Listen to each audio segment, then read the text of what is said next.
Henri Maldinet, voudriez-vous nous parler des éléments et de l'architecture? Ils surgissent dans le dernier chapitre de votre ouvrage, en fait, sur Ouvrir le rien, l'art nu, et à propos de l'œuvre d'art comme essence. Alors, est-ce que vous pourriez nous en parler, de cette question des éléments et de l'architecture? Oui. D'abord, il faut se rendre compte de ce qu'on nomme éléments. Quand on a énuméré la terre, l'eau, l'air et le feu, on ne sait pas toujours ni pourquoi. Pourtant, chacun de ces éléments a été au départ des anciennes cosmogonies grecques.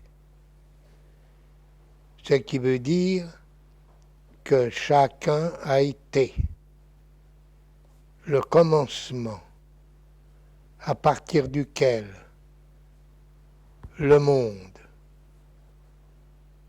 s'est constitué et déroulé, et de telle façon que l'élément choisi est resté toujours au commandement de cette évolution.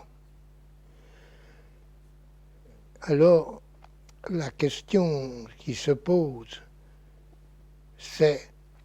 tourne autour d'une ambiguïté. Est-ce qu'on parle de commencement? Est-ce qu'on parle d'origine?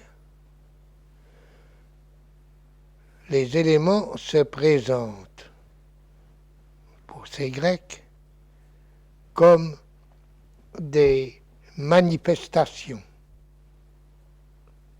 mais qui ne sont pas fondées. Je veux dire qu'elles ne se justifient en somme que par leur présence, leur être là, lequel n'a pas été en réalité élucidé. On ne voit pas comment ils peuvent être situés à l'origine sans précédent de tout ce qui est. Alors pourquoi les Grecs ont-ils choisi l'eau, la terre, le feu, etc. Il m'a paru que c'était d'abord parce qu'ils n'étaient pas pour eux simplement des objets. Un objet ne peut pas se mettre à l'origine du monde. Il est déjà compris dans un monde représenté. Il y a donc une rencontre avec l'élément qui est autre chose qu'une perception objective. C'est qu'il y a donc un certain rapport entre l'homme et l'élément qui l'obsède au point qu'il va en faire le point de départ de tout. Or, cette notion de rencontre est précisément très importante parce qu'elle dépasse le simple fait de se trouver devant. Il faut être en communication mutuelle. Et c'est précisément ce qui s'offre avec les éléments. Bachelard, et vous avez, je crois, tout un entretien à son sujet prévu, a posé la question dans sa psychanalyse du feu, l'eau et les rêves, la terre et les rêveries du repos, la terre et les rêveries de la volonté, l'air et les songes. Il a fait des éléments, je dirais, à la fois l'occasion et le produit d'une imagination matérielle ou d'une imagination dynamique. C'était le même pour lui de rêver la terre ou que la terre se rêve en nous. Il le dit explicitement. Il se place donc à un niveau où il n'y a pas proprement de prise de position en face d'eux, où il y a une sorte de projection. Une projection ne la fait pas. Elle est là. Je veux dire que l'homme se saisit lui-même dans la figure de la chose qu'il évoque. Or, l'élément éclaire cette caractéristique du sentir humain, à savoir que le sentir humain porte sur quelque chose qui est, sur un étant, ce qui n'est pas vrai du sentir animal. C'est-à-dire que cette notion d'étant, qui suppose l'être de cet étant, est quelque chose de spécifiquement humain et qui caractérise, en somme, la transcendance de l'être immanente à chacune des révélations de l'étant qu'il fonde. Alors, quand on examine ces éléments, on s'aperçoit qu'ils sont, d'une part, ou en même temps, donnés à la vue. Je vois la terre, je vois l'eau, je vois l'air dans la profondeur du ciel, je vois le feu. Mais en même temps, donnés au toucher. J'éprouve la résistance ou l'élasticité de la terre, ou son caractère spongieux ou dur. J'éprouve la fraîcheur coulante de l'eau. J'éprouve le souffle de l'air sur mon visage. J'éprouve évidemment la chaleur et presque sur moi-même le crépitement du feu. Par conséquent, ils ont ceci de particulier, qu'ils sont à la fois donnés dans le proche et dans le lointain. La vue est le sens du lointain, le toucher est vraiment le sens du proche.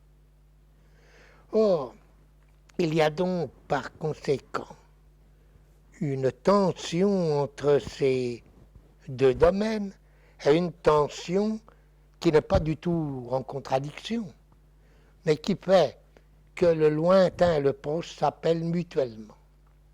Et ce qui caractérise ces éléments, c'est que, proches ou lointains, ils sont donnés dans la zone du sentir.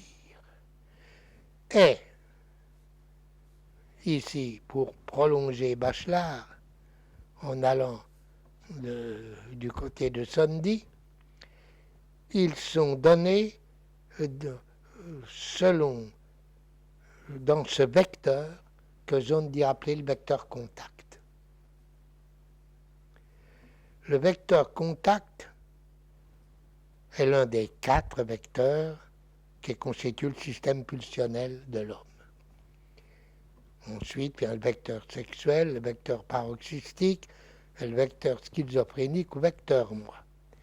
Ces vecteurs ne sont pas, disons, distribués ni découverts au hasard. Ils répondent aux grands types de maladies spécifiquement humaines. Les psychopathies, vecteur contact, les névroses et les perversions au niveau sexuel, l'ensemble épilepsie stérile, les états critiques paroxysmaux correspondant au vecteur paroxystique, et la schizophrénie correspondant au vecteur moi. Or, je ferai d'abord remarquer cette chose importante, que si les arts, aucun art, ne s'explique de façon purement pulsionnelle, mais implique une dimension existentielle qui ne se laisse pas réduire aux pulsions, cependant, il y a mise en jeu de ces pulsions, et, en ce qui concerne l'art, des deux que j'ai citées à l'extrême, la pulsion de contact du sentir et la pulsion du moi. La pulsion du moi étant d'ailleurs elle-même, je dirais, déséquilibrée en elle-même, étant donné que le moi est à la fois un sujet destinal à cause des pulsions, mais en même temps un sujet qui se destine parce qu'il existe et ne se laisse pas réduire aux pulsions. Alors, ce sont les deux vecteurs qui interviennent dans tout art. Et on le comprend sans peine parce que ce qu'il y a, je ne dirais pas de commun, mais d'articulé entre le sentir et le moi, qui fait que les deux peuvent renvoyer l'un à l'autre, c'est essentiellement le rythme.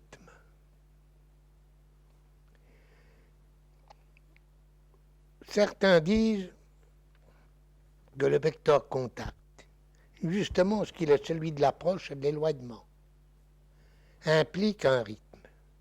Mais il ne suffit pas pour un rythme qui approche ou éloignement. C'est pourquoi une présence, il n'y a de présence que là où quelqu'un est là, un moi, est absolument nécessaire pour que surgisse un rythme qui justement n'est pas une chose, n'est pas un objet, mais est un mode d'être. Alors vous comprenez qu'il est donc normal que l'architecture comme art soit engagée dans cette question du contact ou du sentir, et par là même dans la question des éléments, qui sont en quelque sorte, on peut dire, la matière, mais la matière automouvante de l'étang, de ce qui apparaît en premier lieu comme étant. Et il n'y a, si vous voulez, l'art est fondamentalement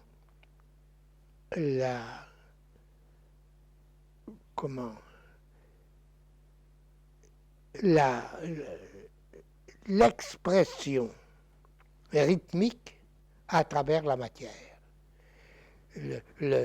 Si vous voulez, un rythme ne porte pas sur d'autres rythmes. Il n'y a pas de rythme de rythme. Les formants, les éléments formateurs du rythme sont même pas rythmiques. Peut-être, j'allais dire des cadences, mais en réalité ils sont plutôt détruits par elles, mais ce sont des éléments arythmiques comme est précisément d'elle-même la matière.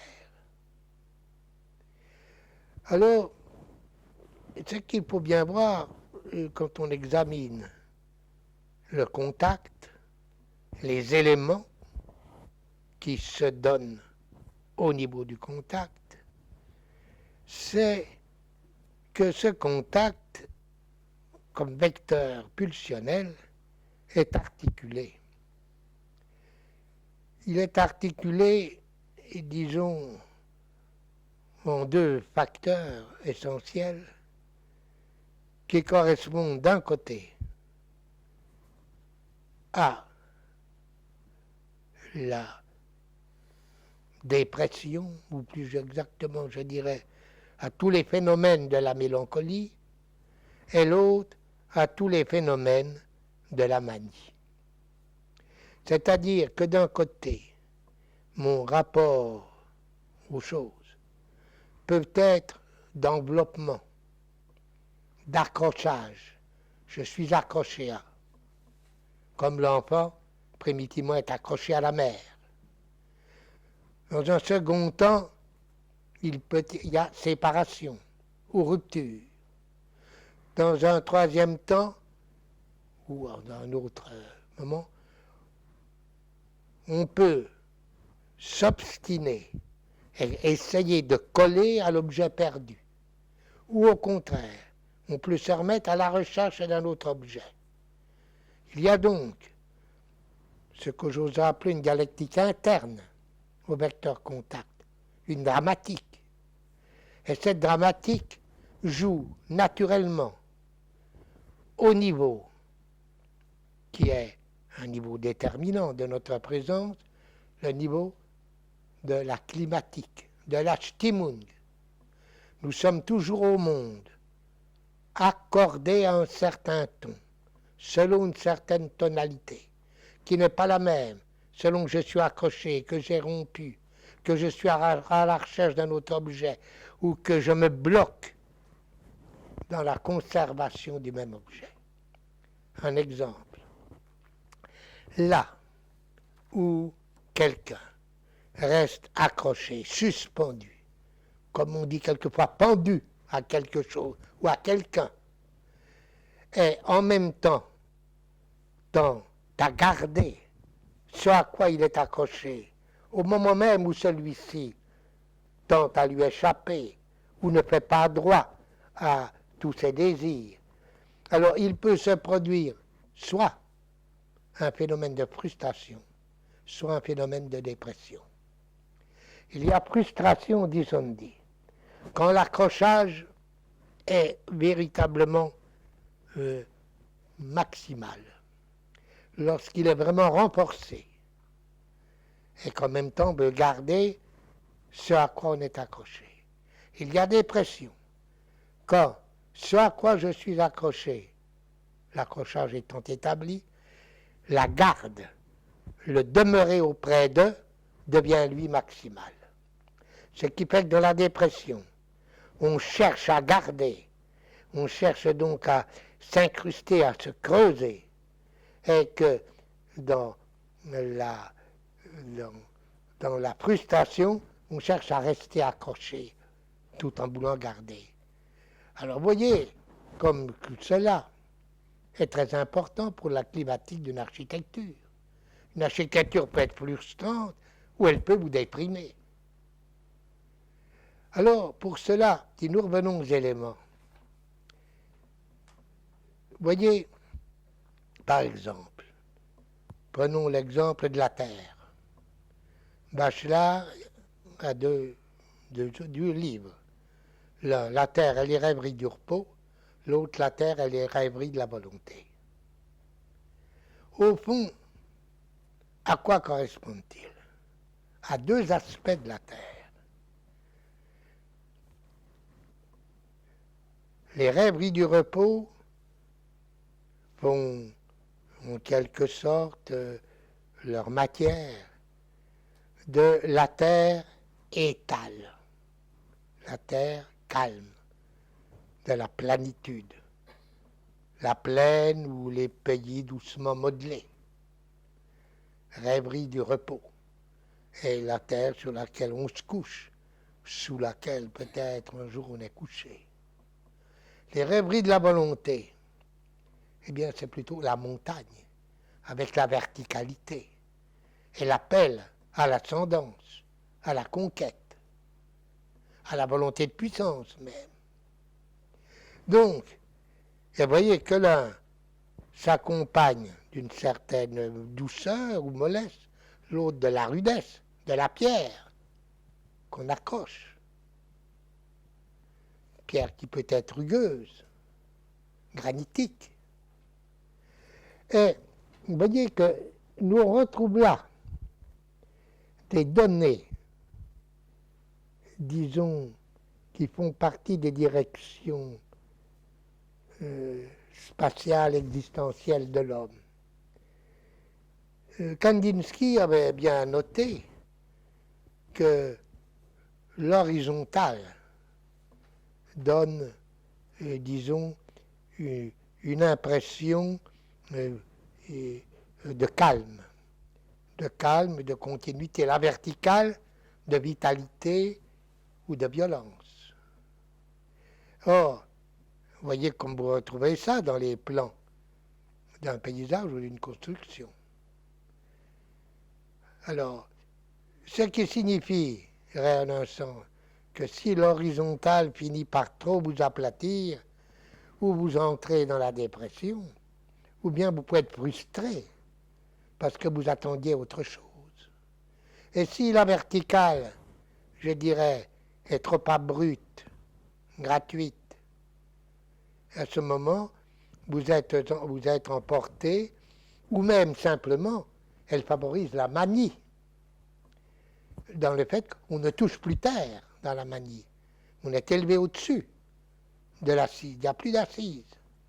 Donc le rapport entre l'ascension, l'ascendance, qui est tout de même propre à l'existence, est la base. L'appui est une chose qui est donnée au niveau pulsionnel, au niveau du contact, et au niveau, par exemple, de cet élément qu'est la Terre.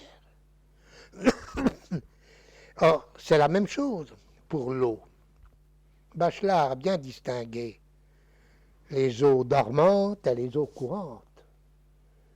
Qu'on pourrait dire les spectacles de morte eau et les spectacles d'eau vive. Et voyez que l'eau dormante a un rapport avec, je dirais aussi, ce que dans la terre nous appelions le repos, le fond attirant, mais le fond en même temps s'éblissant. Et l'eau courante, au contraire, avec sa liberté, son effusion, mais qu'on ne peut pas retenir, qui en même temps vous emporte. Alors, voyez, en architecture, je pense à une maison de Frank Lloyd Wright, pas la maison au-dessus de la cascade. Les deux éléments sont là, hein, où il y a pu avoir le poids de la terre, mais la vivacité de l'eau. De même l'air. Bien, il y a l'air peut être léger ou peut être opaque, brumeux. Vous voyez aussi le rapport qu'il y a entre eux. Par exemple, entre le paysage chinois se dénomme en Chine montagne haut.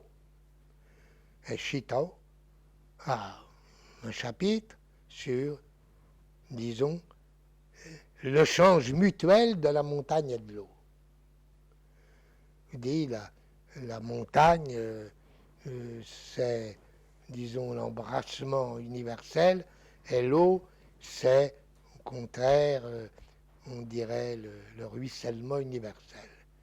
Et en ce moment, le paysage consiste à, non pas les combiner, mais à les échanger, à les mettre en change, de façon que la montagne exprime l'eau et l'eau la montagne. C'est-à-dire qu'on rencontre toujours la nécessité, au niveau de la climatique, de joindre les opposés. Et quels opposés?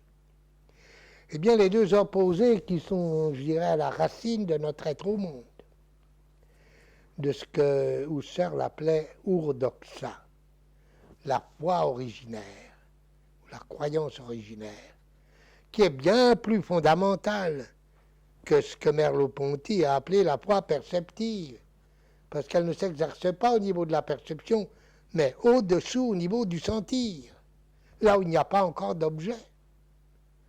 Et quelles sont ces deux dimensions pour Doxa? La confiance et l'angoisse.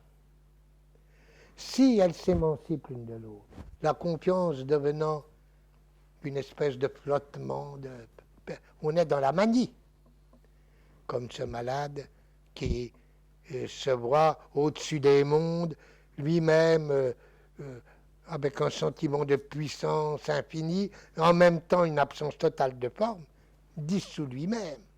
Il aperçoit le monde d'en bas disparu.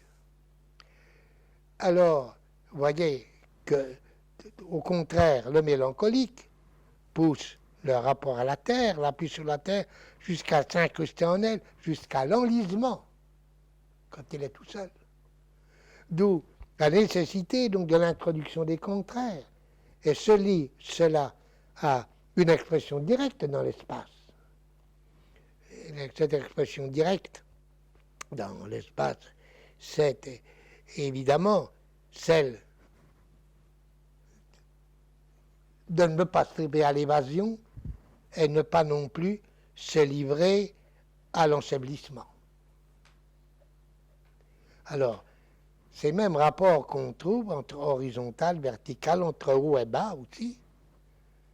Vous voyez que déjà au niveau des éléments, or, les éléments ne sont pas simplement, disons, des modèles théoriques pour ces dimensions.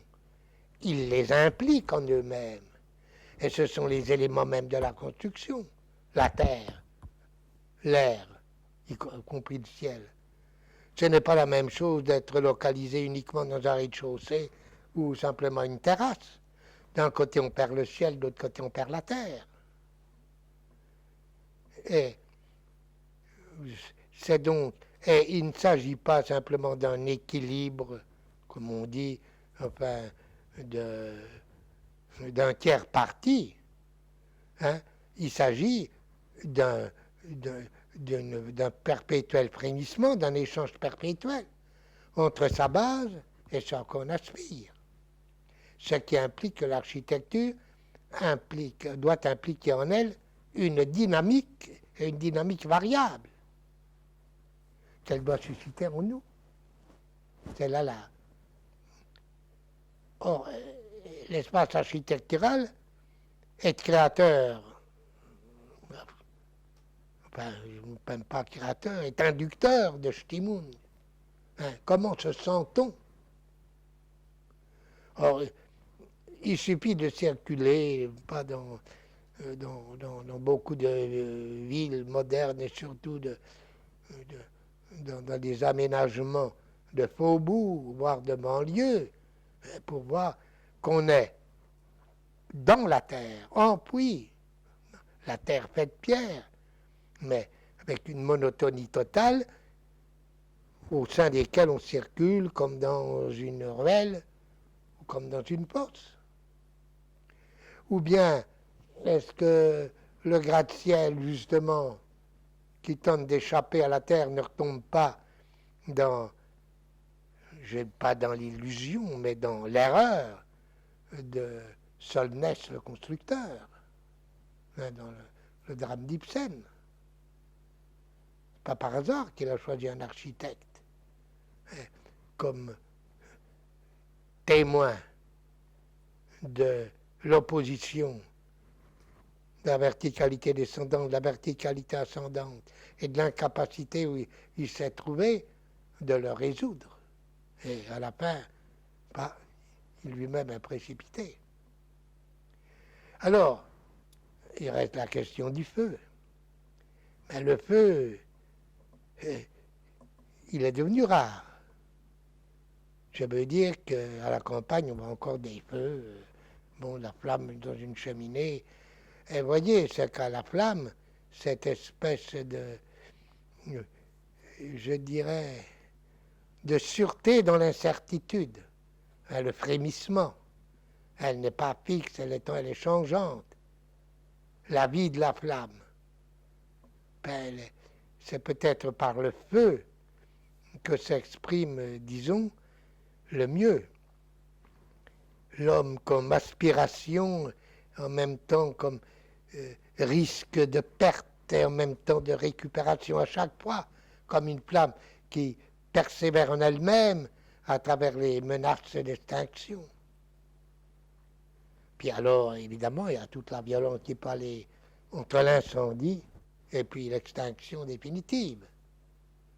Là aussi. Alors, il me semble que cette doctrine des éléments est bien plus révélatrice encore que, disons, que d'éclairer des données psychologiques, mais elle a une valeur, disons, créatrice. Et par conséquent, convoquer les éléments dans une architecture, c'est convoquer l'architecture à un espace qui est un espace orienté et signifiant. Alors maintenant, reste à voir comment, concrètement, même techniquement, la question se pose. Parce que, vous voyez, la question dehors-dedans, dans la climatique, est déjà résolue. En ce sens que il est quasi impossible de distinguer l'humeur de quelqu'un du climat qui l'enveloppe. Hein, comme quand on dit comme Horace, hein, sunt lacrymae rerum, ce sont les pleurs des choses. Ben, on peut dire il pleut sur la ville comme il pleut dans mon cœur. Hein. C'est donc cette chose qui paraît indiscernable au niveau du sentir. C'est pourquoi intervient le moi. Le moi qui ne se laisse pas en quelque sorte envelopper, qui ne se laisse pas, disons, intégrer sans résistance et sans initiative dans un milieu. Le moi n'est pas seulement le foyer d'un monde qui lui est propre, c'est-à-dire d'un milieu ambiant.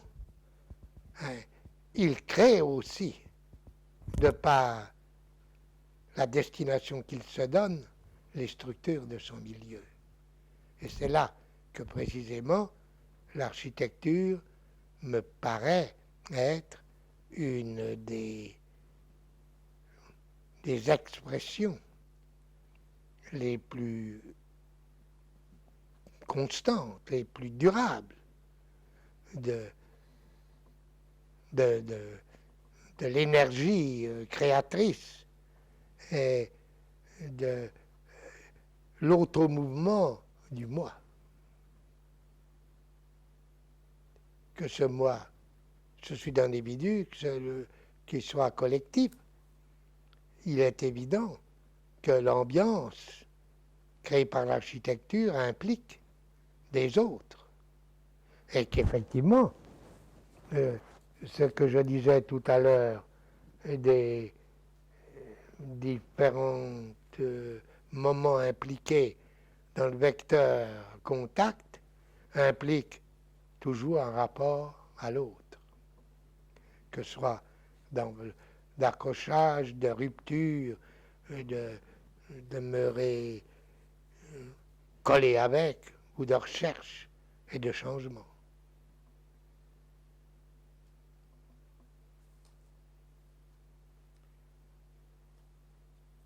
Est-ce que justement sur cette question de l'origine, vous pourriez revenir, vous venez d'expliquer comment les éléments nous ramènent à une question non seulement de commencement, mais d'origine, qui nous ramène à un certain rapport. D'abord, il nous pose cette question, pourquoi?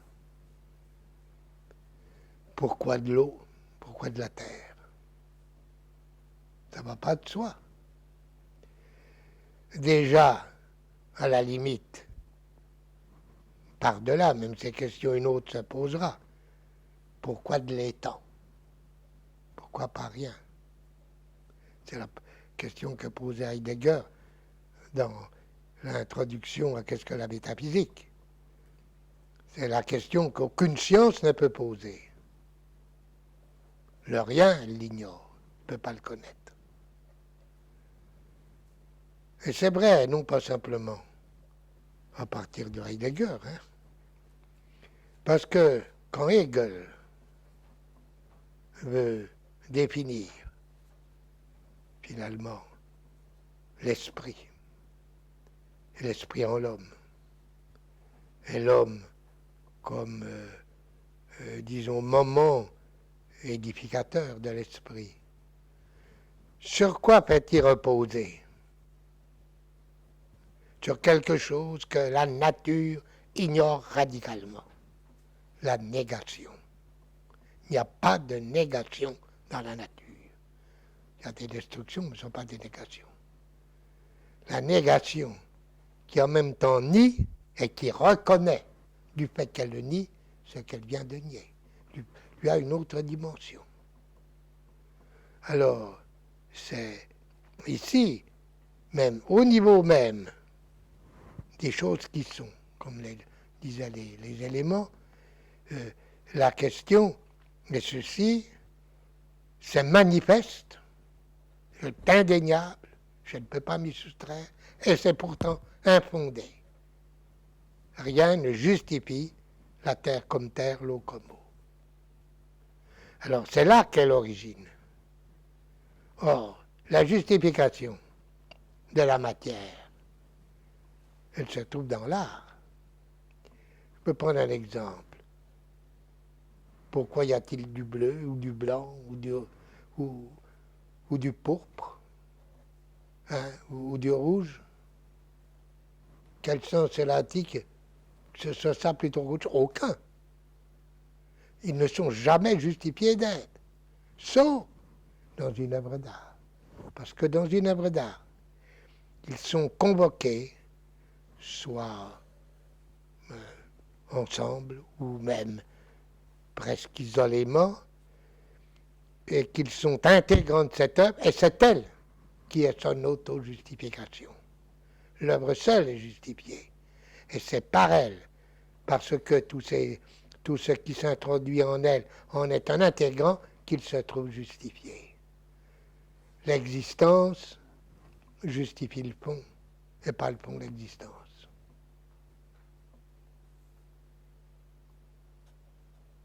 Alors c'est là qu'est à la fois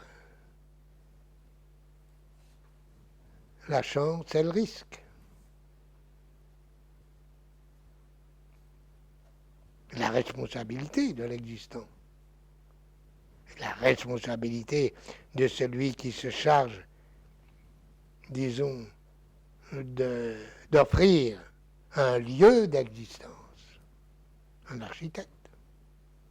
Parce que cette notion de lieu est aussi quelque chose qui devrait être précisé.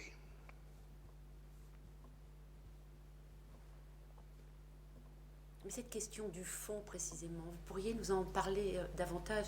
Vous l'expliquez beaucoup, justement, dans ce dernier chapitre sur l'œuvre Bien d'art. sûr, c'est une question qui a toujours préoccupé les philosophes. Moi, je suis parti du plus ancien de tous, Anaximandre. Hein, l'apeiron, c'est-à-dire apeiron, c'est l'absence de limite, l'illimité, qui pour cela même est intraversable, qui est aussi indéterminable. Et il dit, c'est de lui que naissent les étangs. Et c'est là où ils naissent que leur arrive la mort. Alors, il semble que donc c'est indéterminé doivent expliquer l'apparition-disparition des étangs. Mais il ne peut pas expliquer la possibilité même d'une détermination qu'est chacun d'eux, ni surtout expliquer comment ils peuvent apparaître, et lui apparaître en eux. L'apparaître n'est pas une dimension de l'indéterminé. C'est cette absence de visage dont je parle de l'indéterminé, qui ne peut pas m'expliquer. C'est ceci dont chacun se définit par son visage propre, comme un être. Alors, le fond, si vous voulez, soyons clairs, on n'explique pas l'existence d'une colonne par la compacité du marbre dans la carrière. La carrière ne contient pas en puissance ni la colonne ni la statue. Une œuvre d'art n'est jamais possible avant d'être réelle. C'est en quoi elle existe. C'est en quoi seul existe un homme qui n'est pas possible avant d'être réel. Un homme qui est l'auteur de sa propre réalité, de son existence. C'est cette chose qui est de plus en plus absente. À notre époque, où effectivement, un homme se définit pratiquement maintenant comme un objet. Vous voyez l'extension, la ramification de l'État retire à l'homme, on peut dire, sa capacité de surgir à soi. Il est un exemplaire de l'idéal du moi que propose un type déterminé de société. Or, si vous prenez, c'est la même chose pour les arts, car jamais les arts, jamais dans un art, il n'y a eu autant de ressemblances d'une œuvre à l'autre. Vous voyez des expositions de peinture, vous pouvez passer d'une galerie à l'autre, vous voyez toujours le même tableau, avec des modifications qui, elles, font partie déjà d'un répertoire connu dans lequel on choisit. Alors, la question se posera naturellement pour l'architecture.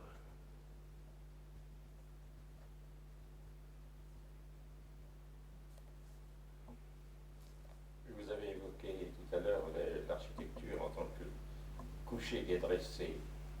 Alors je pense coucher dressé entre terre et ciel, dans le cadre des églises d'Alenjadinho que vous avez abordé. Oui. Et quelle présence des éléments pourriez-vous nous en parler? Essentiellement la terre et l'air, et le ciel, qui sont, je dirais, qui s'appellent l'un l'autre. Mais avec la prépondérance de l'ascendance. L'Église ne vient pas s'appuyer sur le sol, ne descend pas s'appuyer. Elle est au fond appelée, d'abord par sa forme même, n'est-ce pas? Je veux dire que je ne vais pas reprendre l'analyse de toutes les surfaces, mais elle est très importante, n'est-ce pas?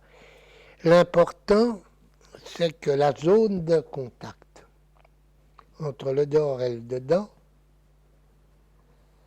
n'est pas une interface. C'est, si vous voulez,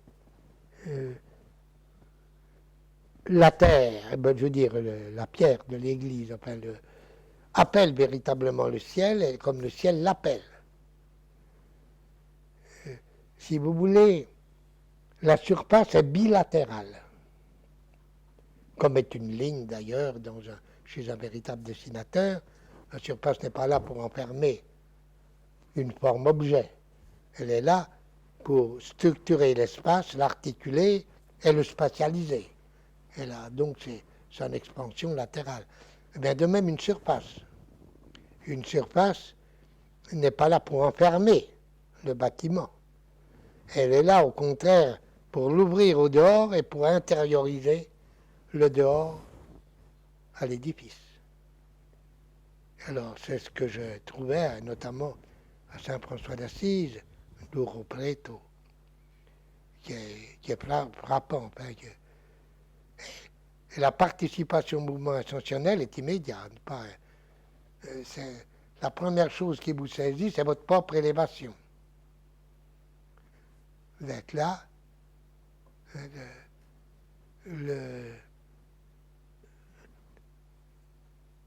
la dimension extatique de l'existence est vraie pour l'édifice, est vraie pour celui qui est là-devant, qui n'est pas seulement spectateur, qui est participant. Et c'est ce que je crois le plus important. Une architecture n'est pas faite pour se donner un spectacle, elle est faite exactement comme, comme une chorégraphie n'est pas faite pour montrer des danseurs. Elle est faite pour susciter un mouvement, et un mouvement signifiant, de même l'architecture.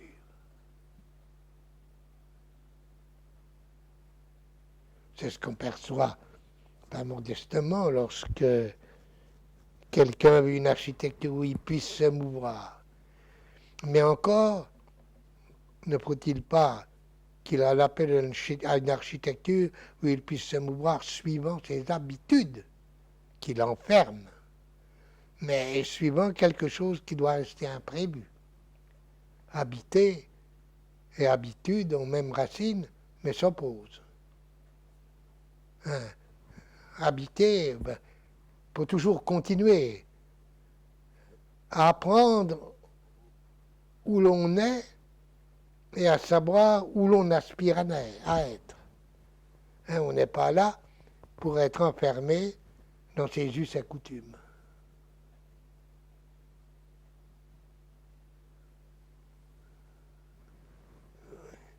C'est pourquoi je trouve assez horrible l'expression de Le Corbusier, machine à habiter. C'est contradictoire. Complet. Complètement. Non, une machine ne peut pas être habitée, on peut y loger des rouages. Eh bien, évidemment, à mesure que les sociétés se mécanisent, les individus deviennent des rouages.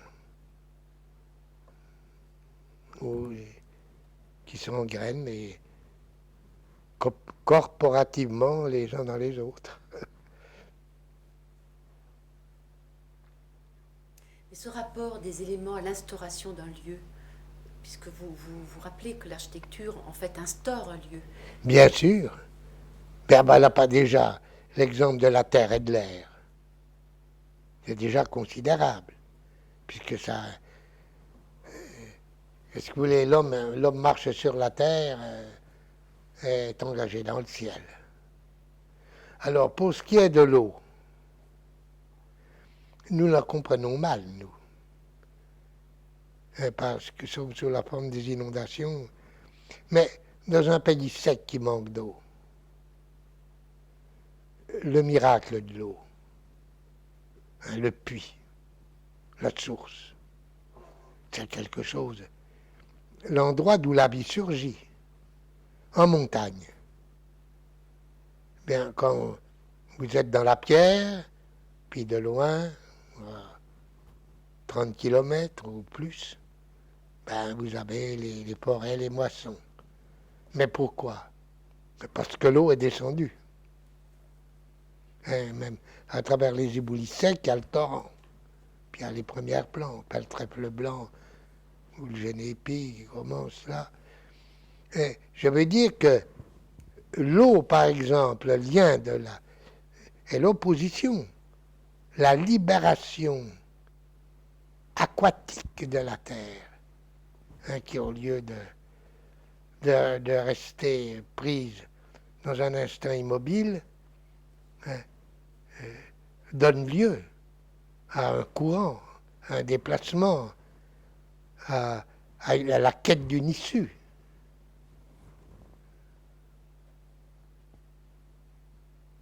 Je pense que c'est une chose qu'on trouverait présente dans la vieille idée, puisque ça a disparu, du moulin. Les moulins à eau. Hein, Dieu sait si c'est terrestre, hein, l'édifice du moulin. Dieu sait l'important qu'a l'eau, qui décide de lui-même. Mais je dis aujourd'hui qu'on a l'eau, elle est dans les canalisations, on ne sait plus ce que c'est. Il faudrait retrouver encore ce que dit le verre d'eau d'un Francis Ponge. Hein, il dit maintenant, on la trouve, elle coule à tous les robinets, mais un verre d'eau, quand il le tient, on réussit à s'étonner, un verre d'eau transparent, froide. Pardon, c'est un miracle. Il dit, vous êtes au paradis, on chantait duet, mais il vous manque quelque chose, un verre d'eau. Et oui, l'eau, nous n'avons plus guère le sens parce qu'elle est canalisée comme le reste. Alors on essaie. Vous voyez l'artifice, n'est-ce pas, faire de fausses cascades sur les places publiques, hein, comme devant l'hôtel de ville de Paris ou à Lyon. Imbuvable. Hein, absolument. Comprenez, on en fait des objets. Un jet d'eau, c'est pas un objet. L'eau, elle. C'est certain. Vous voyez l'importance qu'a une rivière dans une ville. Hein, je pense. Vous ne pouvez pas imaginer Besançon sans le Doubs, Lyon sans la Saône et le Rhône. Et vous voyez comme aussi l'eau appelle l'air dans le Rhône. Hein, ça s'ouvre là. C'est moins vrai de la Saône parce que les collines ont tout enfermé. Il y a aussi un bel exemple, je pense, c'est le pont d'Ispahan. Le pont avec ses arcs islamiques, Ah oui, qui filtre sur le fleuve oui, oui, et qui donne des loges pour contempler le fleuve. absolument. Et il est comme un filtre et un peigne où les tapis se nettoient. Voilà des gens qui avaient le sens de l'eau. Hein. Oui. Ah, ou Grenade. On l'attend. Autrefois à Aix, avec le bruit des fontaines, qui a disparu maintenant, évidemment. Mais parce que l'eau, il y a le temps qui s'écoule et varie en même temps. Hein. Ce n'est pas le même bruit, toujours. Oh, c'est certain. Mais comme le feu, ce n'est pas les lampes électriques qui peuvent remplacer la flamme. C'est évident. Alors par quoi? On est branché maintenant Oui, sur le feu. oui, oui. Voilà, on est branché. Mais voyez aussi le plaisir qu'ont des enfants à allumer un feu dehors. Hein, c'est que c'est. Parce qu'il n'y a pas, avec le feu, cette façon, la naissance du feu. Et puis ensuite, ben, c'est un vivant qui se développe, qui grandit.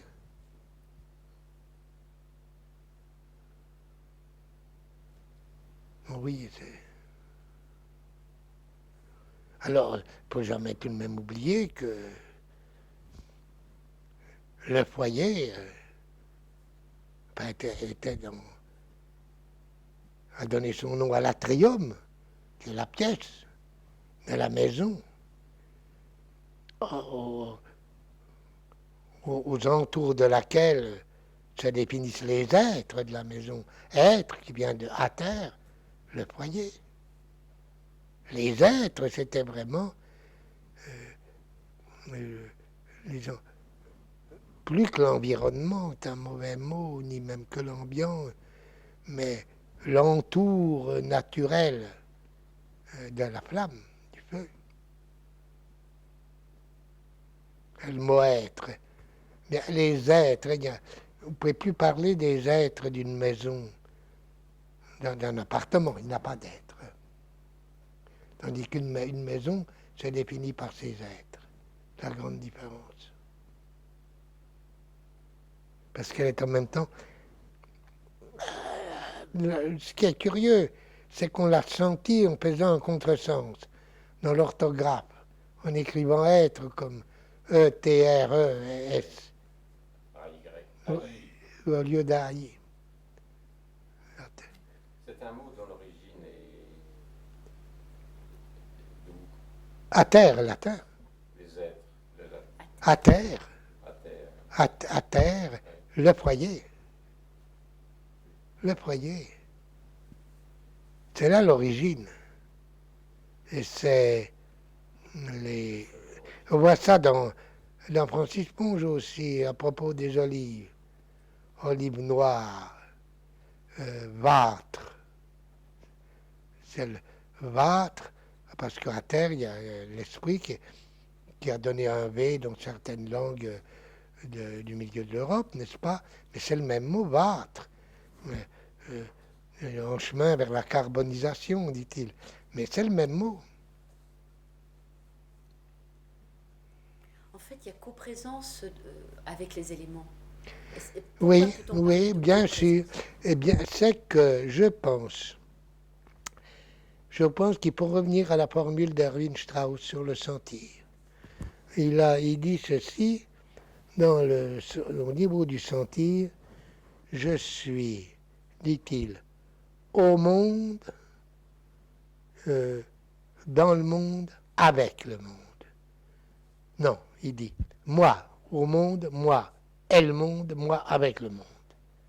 Mais c'est la dernière formule qui est la plus vraie, avec, qui implique une communication. Et une communication, c'est pas comme aujourd'hui un système d'information.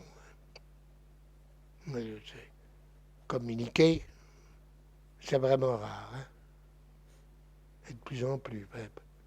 La preuve, c'est qu'on en parle. On n'entend plus que ça. Et ça rappelle la formule de Bernanos. Il dit Claudel, Mauriac, parlez un peu moins fort, on n'entend plus Dieu. Mais cette coprésence Ce n'est pas la même qu'avec un autre, avec autrui. Mais elle est, je dirais, plus indéracinable. Je veux dire qu'il y a des malades, mettons des hébéphrènes. Autrui ne lui dit rien du tout.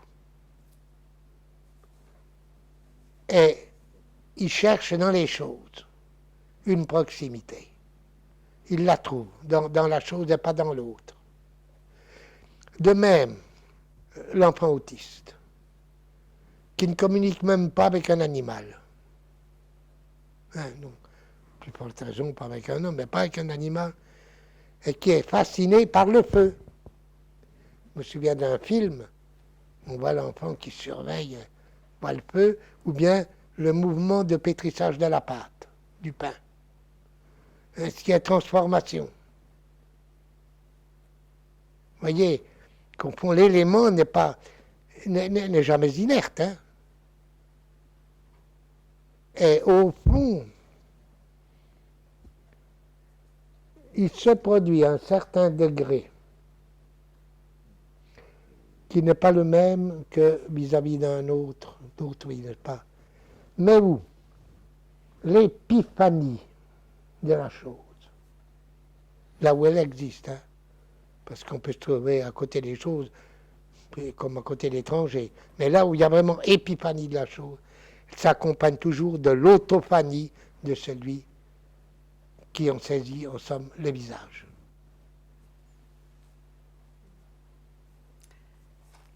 Merci.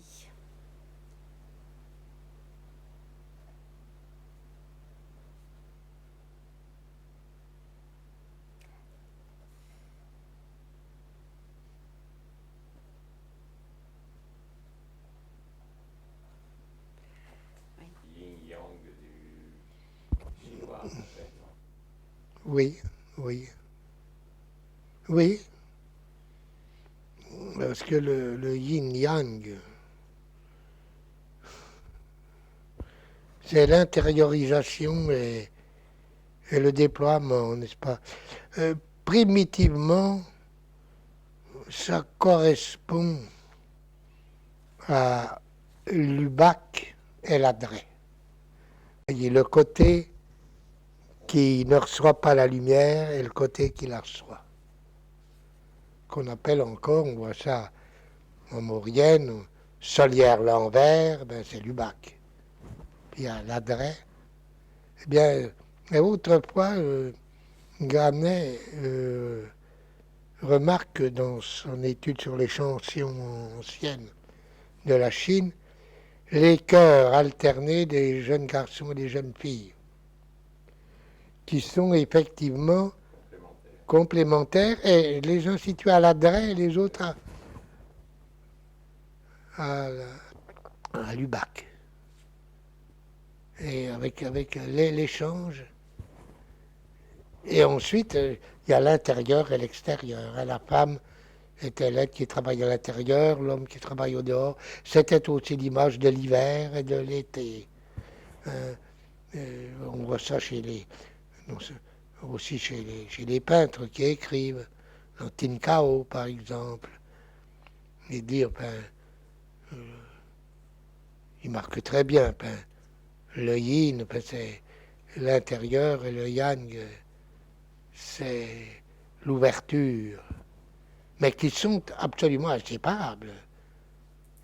Ça n'a aucun sens de parler de yin séparément, de yang séparément. Et alors, ça finit par dépasser le système d'opposition et conjonction des sexes.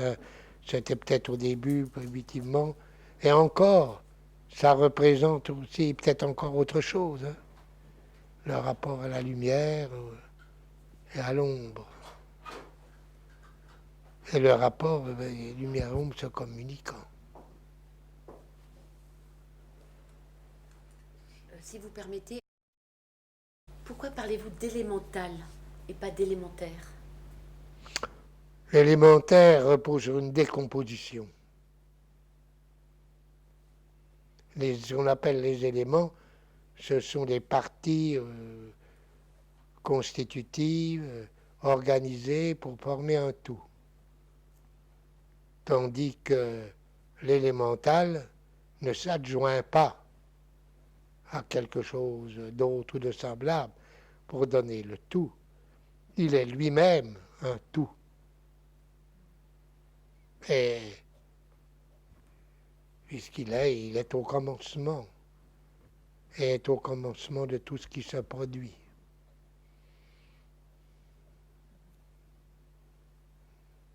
Oui, élémental, c'est...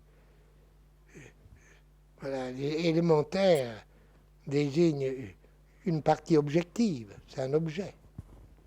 Tandis qu'un élément n'est pas un objet. Un élément c'est avant les objets commencent à la perception. La perception est objectivante, parce qu'elle est intentionnelle. Tandis que le sens d'un élément, c'est pas se diriger sur quelque chose. Sinon, je resterai dans l'opposition de moi et de la chose, du sujet de l'objet. Il n'y a pas de présence ni de coprésence en ce cas. Il ne faut pas oublier que la constitution préalable du monde en objet, c'est la fin de la présence. On est véritablement là, dans un monde, exactement le monde de la logique. De la logique au sens strict, au sens de Wittgenstein, et où la logique suppose que tout état de choses est conçu comme objet. C'est ce qui fait que la logique n'est pas applicable à l'art. Ça n'est même exactement le contraire. L'ambiguïté défie la logique. Oui, et plus que même, je ne dis pas que l'ambiguïté, je dirais que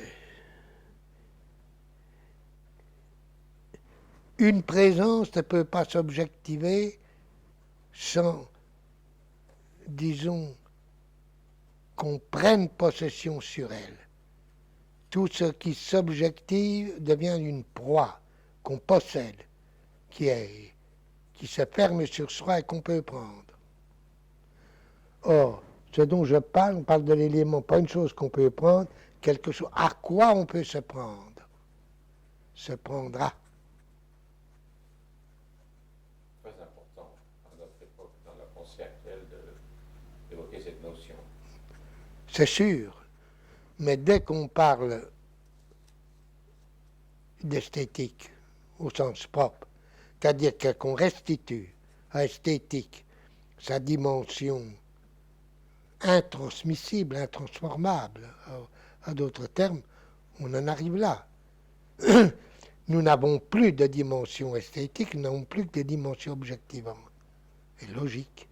Là, quand Kant oppose l'esthétique transcendantale et la logique transcendantale, là, sa distinction est nette, il a raison.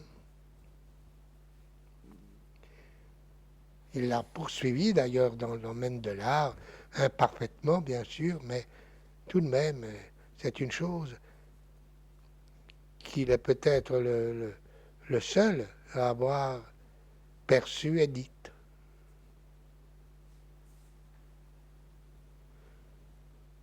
Oui.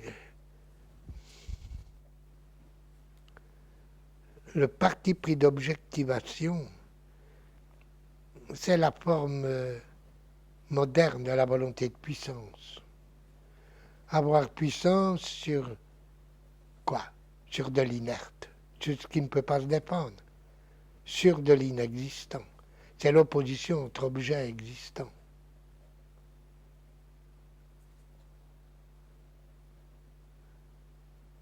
Et de plus en plus, on ne voit que ça.